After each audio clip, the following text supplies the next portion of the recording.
Mga kababayan, kamusta po? Si Kamanong po, nagbabalik na naman po muli para po magkomento po sa inyo dito po sa Tambayan Makabayan. Magandang umaga po, tanghali, hapon, gabi, madaling araw po sa ating lahat. Sana po nasa maayos po tayong kalagayan lahat, mga kababayan. Umpisa na po natin. Ito po, komentuhan po natin. Ito pong press con ni Chavit Singson, mga kababayan. Ni Chavit Singson, ang kanya pong pasabog, mga kababayan. Nagpasabog na po si Chavit Singson, mga tambay. Alam naman po natin, si Chavit Singson ay may history po ito na nagpapabagsak ng Pangulo ng Pilipinas. Katulad po nung nangyari kay dating Pangulong Erap Estrada. Hindi po ba, mga kababayan? Yan ang history ni Chavit, mga katambay. Nagpapabagsak ng presidente. Pakinggan po natin si Manong Chavit, mga katambay, sa kanya pong expose o sa kanyang pasabog. Dahil walang isang salita ang presidente, ba't tayo maniniwala? Siya nagsabi, nakakaya kayo. Dapat nakakaya tayo eh. Kasama yung Sir Diskaya, sila ang kontraktor niya eh. Alam niya lahat yan eh. Kaya may Alzheimer kako dahil nilensyon niya yung graft and corruption sa flood control. Kasama siya, nakalimutan niya eh.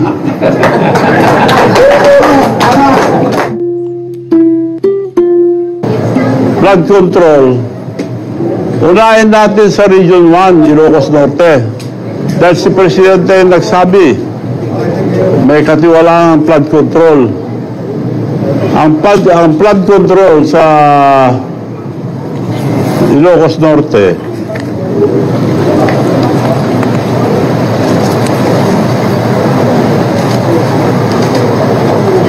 anong year ito? It all happened so quickly. Ano na po natin, mga tambay? May commercial lang po. Ano na po natin? Mas maganda po yung ituloy-tuloy po natin. Ang ganda po na pasabog ni Chavit Singson, mga tambay. Ito na po, umpisa na po natin. Panahon na ni President BBM, 10 billion. At ito ngayon pinag-uusapan, mga flood control. Sino ngayon ang binibintangan? Diskaya ang gumawa. Ang mga kontraktor nila sa Ilocos Norte, Diskaya rin eh.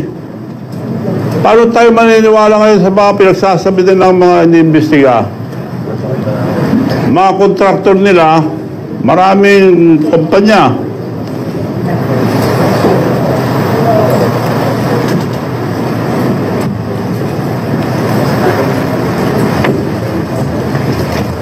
Sa Ilocos Norte lang,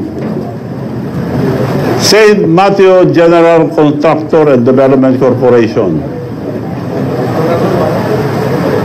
962 million plus, almost a billion. St. Gerard Construction General Contractor and Development Corporation, 608 billion. Alpha and Omega General Contractor and Development Corporation, St. Timothy Construction Corporation. Apat ito sa Ilocos Norte. Paano nila hindi alam ito? Eh, probinsya niya ito. Paano tayo maniniwala ngayon sa kay Presidente? Dapat yung mga inapoy niya na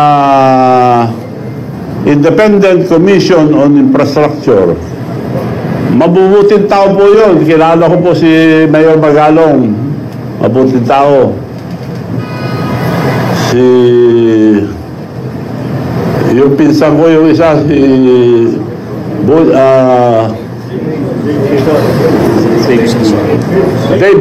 Dave Singson. Matino po yun. Kaya nakikiusap. At saka yung mga iba siguro matino rin lahat. Para lang i-guide sila. Unahin niya po ang Ilocos Norte muna. Huwag na tayo lumayo. Dahil yung mga as far as flood control is concerned, at buong Pilipinas, sino naka-corner? Yung mga Diskaya. Eh sila ang kontraktor nila eh. Ba't pa imbestigan na muna yun? Andun na natakalukuhan. So kung antayin natin ang Senado, mag-ano pa yan eh, tatagal pa. Diretso na lang ito. Ang gobyerno natin, wala nang mangyayari dahil walang isang salita ang presidente. Walang isang salita yan. Ba't tayo maniniwala? Siya nagsabi, nakakaya kayo. Dapat nakakaya tayo eh. Kasama yung Sir Diskaya, sila ang kontraktor niya eh.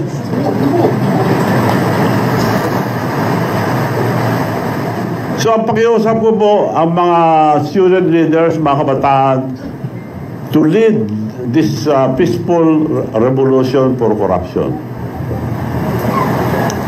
Dahil ano ninyo ang wala na tayong pag-asa sa buhay. This is your future. This is your future. Yung mga kabataan, hindi po sa amin. Tumutulong lang po kami pagpaliwanag dahil mukhang naliligaw tayo eh. Investigasyon sa Senado, walang nangyayari. Paikot-ikot lang tayo. So, yun lang po. Maraming salamat and I'd like to entertain any question. Sir, good afternoon. Sheena Corno from SMI News. Yan po mga tambay, ang pasabog ni Chavit Singson mga tambay. Dawit din po dawit din po ang Pangulo, ang pamilya. Dahil ang congressman po dyan, isa po ang congressman ay ang kanyang anak na si Sandro Marcos na napakahilig po maghanap ng baho ng iba. Pilit pong hinahanap ang proyekto po sa Davao, mga kabayan, at binabatikos po si Congressman Pulong, hindi po ba? Hinahanapan po ng korupsyon si Congressman Pulong at siyempre po ang Davao City. Hindi po ba? Pero ayan, sinabi na po ni Chavit, unahin pong imbestigahan ang Region 1, Ilocos Norte. Dahil siyempre po, idinawit po kasi nila ang Ilocos Sur. Kaya ngayon po, matindi po ngayon ang labanan.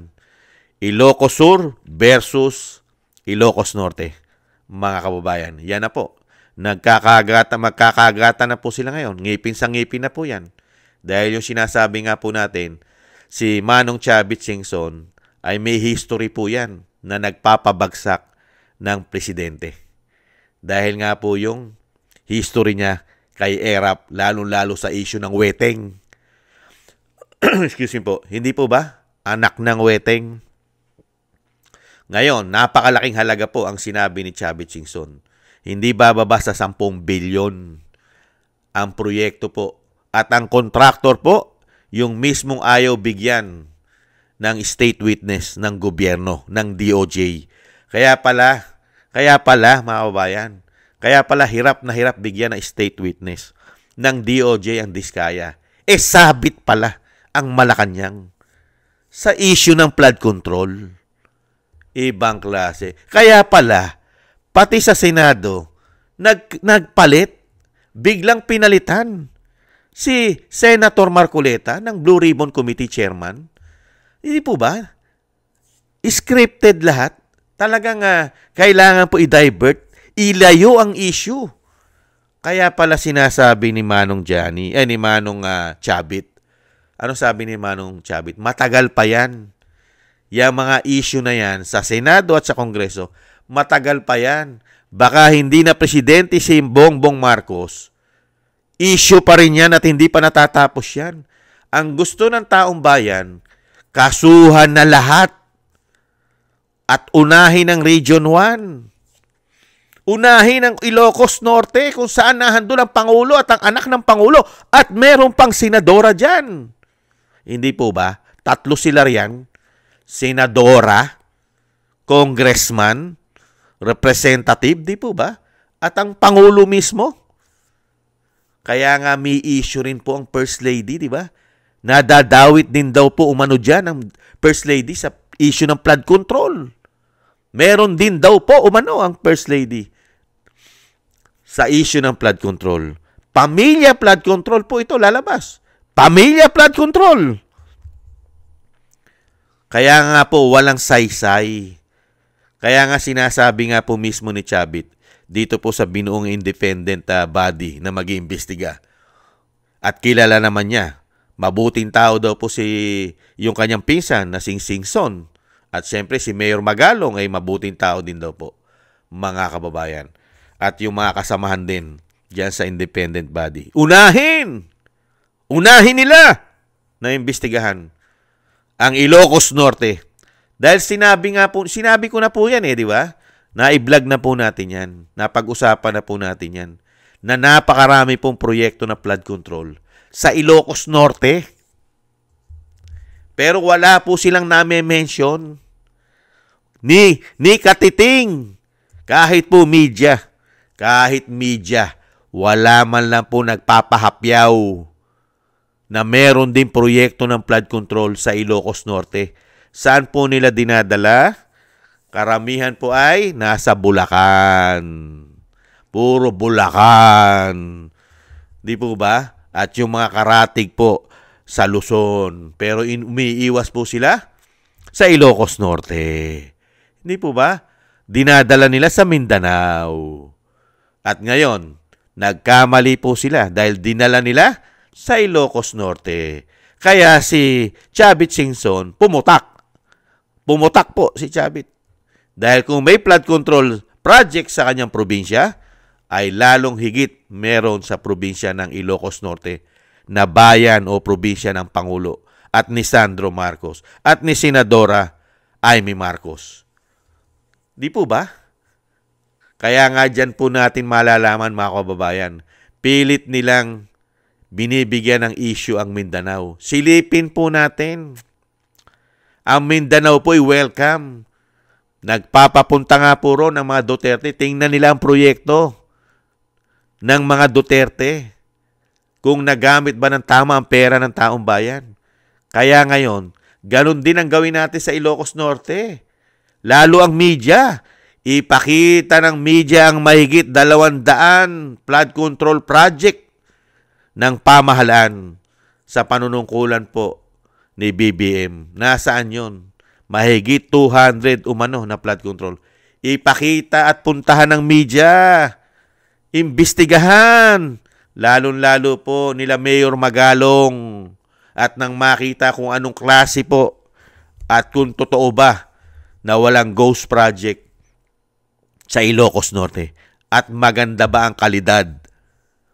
Mga magagaling at matitibay ba ang mga proyekto ng flood control ang ginamit at ang ginawa nila ron? Lalo-lalo po ng mga contractors at siyempre po ng mga district engineer ng DPWH. Hindi po ba?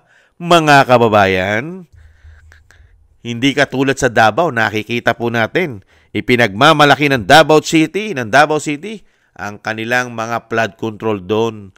Matitibay na, naging pasyalan pa. Naging tourist spot pa nila, mga kababayan. Ibang klase po. At syempre, yung sinasabi nga po natin, hindi lang po flood control ang issue po ng ating gobyerno. Ang korupsyon po ay hindi lang po sa flood control. Sinabi na po ng Vice President yan, hindi lang flood control ang dapat sisihin at hindi dapat tutukan. Hindi lang ang flood control ang sisisihin sa korupsyon. Marami pa. Halos lahat. Lahat ng hinawakan ng binagoong ang Pilipinas sa kanyang mga programa at proyekto ay dapat pong silipin. At dyan po makikita kung bakit po ang pera ng Pilipino ay walang pinatunguhan. Puro korupsyon ang pinatunguhan ng pera ng mga nagbubuwis na mga Pilipino taxpayer. Mga kababayan, pati po ang inutang natin. Inutang nila. Dahil napakarami po nilang inutang. Trilyon-trilyon ang inutang nila na mga naibulsa lang pala umano. Ibang klase kayo. Ngayon, ito, nananawagan na po mga tambay at tayo po'y makiisa. Ito po, maganda po ang sinabi ni Chavit Singson. Ito po'y para sa atin, lalo-lalo sa ating mga kabataan. Ang magiging sinasabing susunod na henerasyon. Ito po, wala na po kasing kapag-pag-asa ang nangyayari po, lalo-lalo po sa pagpapatakbo po ng gobyerno nila ngayon. Wala na pong pag-asa dahil po nasayang na po ang 3 taon mahigit at mag-4 na taon na puro po pagnanakaw, pandarambong at siyempre pagiging hudas pa sa bayan, lalo-lalo sa ginawa nila kay dating Pangulong Duterte. Puro pamumulitika, korupsyon. Wala na pong kapag-apag-asa ng ating bansa ay makabangon pa sa kanila. Mga kababayan, lalo tayong dadalin umano sa burak, sa pusali, sa kumunoy ng kanilang paglilingkod. Dahil magmula sa taas pala hanggang baba ay korap ang gobyerno umano. Dahil mismo, tinukoy ni Chavit Singson, unahin ang korupsyon sa Ilocos Norte. Kaya ngayon po, magbabangga na po yan. North, mga tama, Sur and North. Ilocos Sur versus Ilocos Norte, mga kababayan. Kaya po yung sinasabi si Chavit Singson ay sanay pong lumaban yan, mga kababayan. At kilala naman po natin si Chavit, mga kababayan, ay may puwersa rin po yan. Isa rin pong Ilocano yan. May puwersa rin po ang Chavit Singson. Hindi po basta-basta si Chavit. At yan po, mga kababayan, ay meron din pong hawak na tinatawag na sariling Solid North yan. Hindi lang po ang Solid North ay binibigay po sa mga Marcos, mga kababayan. Meron din pong hawak na Solid North, sinasabi ang Singson. Hindi po ba? Kaya nga nilapitan po nila yan eh. Di ba? Lumapit po sila dyan nung panahon ng kampanyahan kay Chavit. Kasi meron din pong hawak na tao si Chavit, mga kababayan. At nakatulong po ng malaki. Kaya nga wala pong utang na loob yan eh. Kaya nga sinasabi ni Chavit Singson, yang si BBM ay walang utang na loob. Nakalimot na sa dami ng tulong din na binigay ni Chavit Singson sa pamilya Marcos, ay hindi man lang po ito tumanaw ng utang na loob sa kanya o sa kanyang pamilya. Bagkus, pinababagsak pa sila ngayon ng administrasyon po ni BBM. Ganyan po tumanaw ng utang na loob po ang pamilya Marcos. Dahil nakita naman po natin hindi lang naman po si Chavit Singson ang pinababagsak. Hindi ba? Nauna na pong pinabagsak si dating Pangulong Duterte. Ipinatapon sa The Hague sa Netherlands, sa ICC. Kaya delikado ka, Chavit. Pagka hindi mo napalitan si BBM, baka sumunod ka, ipatapon ka rin. Hindi kaya? Dahil si dating Pangulong Duterte ay ipinatapon. Dating Pangulo pa yon. Samantalang ikaw, hindi ka naging Pangulo, Chavit. Naging gobernador ka lang, congressman, mayor. Yung dating Pangulo na ipatapon ni BBM gamit ang puwersa ng militar, AFP, PNP. Baka danasin mo rin yan, Chavit. Dahil ine-expose mo ang baho at korupsyon ni BBM at ng pamilya Marcos. Manganganib ka niyan, Chavit.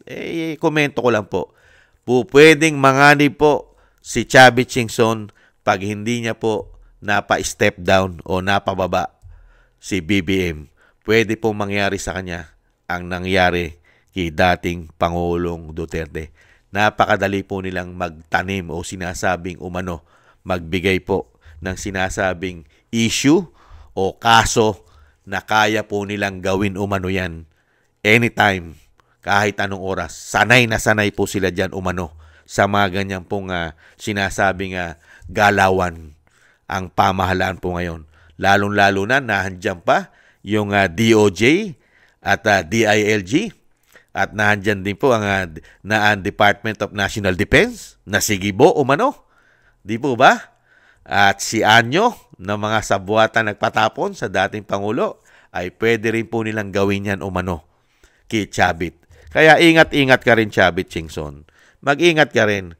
Mahirap kalaban ang merong karga-kargang issue na pulburon at coke. Iba ang utak ng gumagamit ng pulburon at ng coke. Iba utak niyan. Hindi na nagiging normal yan umano. Hindi po ba? Pati nga ang asawa ay may issue rin po. Sa Amerika pa, nagdala ng issue ng pulburon. Mga kababayan, international pa ginawang issue. Sa Amerika pa, doon pa nagkalat ng issue ng pulburon ng asawa. Kaya mag-ingat-ingat ka rin, Chavit. Matindi ang binabangga mo. Una-una, sila ang nasa kapangyarihan, nakapagpatapo na yan ng dating Pangulo. Baka ikaw, isang araw o sa mga susunod na araw, ikaw naman ang talagang tinututukan at tinatrabaho ng nakaupo po ngayon. Ingat-ingat ka rin. Nagpapaalala lang po si Kamanong. Mag-ingat ka rin, Chabit. Mahirap kalaban at kilala mo. At kilala mo ang pamilyang Marcos dahil kayo po ay magkaalyado at iisang lugar. Kayo ay nasa Region 1 at sinasabing ang puwersa ng Ilocos ay iisa lang yan, halos. Hindi po ba? Pag sinabing Ilocos, mga kababayan, talagang Norte and Sur yan, mga kababayan. Hindi po ba? Kaya lang ngayon, nagkakagatan na po Pangil sa pangil na ngayon. Tingnan po natin, mga kababayan. Malalaman naman natin yan. At darating naman po itong September 21st, malalaman po natin, mga kababayan. At tayo po'y makiisa at makisama. Makisama po tayo sa panawagan po. Hindi lang po ni Chavit Singson. Siyempre po, halos buong Pilipinas po yan ay nananawagan. Kasama po ang ating mga kababayang OFW. Ay makiisa po tayo, mga kababayan. Maraming salamat po, mga kababayan, sa mga nagusto po ng ating tambayang mga kababayan sa YouTube at TikTok at sa ating po mga subscribers. Thank you po. At sa ating po mga nagbibigay po ng tulong at biyaya, maraming salamat din po sa inyo. Shoutout po sa inyong lahat, mga kababayan. At sa mga nagko-comment, like, share, and subscribe, thank you rin po. At ganun din po sa mga panalangin po. Magkaisa po tayo, sama po natin sa panalangin at dasal na maingatan po ang pamilya Duterte, ang ating Vice President, ang ating dating Pangulong Duterte ay mailayo po sila sa kapahamakan at madugtungan pa po ang buhay at kalakasan ng dating Pangulong Duterte at makabalik pa po sa lalong mabilis sa ating bansa. Maraming salamat po sa mga dasal, mga kababayan. At ganun din po, mga kababayan, tayo po ay mag-ingat at magdasal na maingatan po tayo at ang ating buong sambahanan. At muli po, mga tambay, tayo po ay magkita-kita at magsama-sama sa panawagan po ni Manong Chavit Singson, mga kababayan. Thank you po. Paalam. Bye-bye.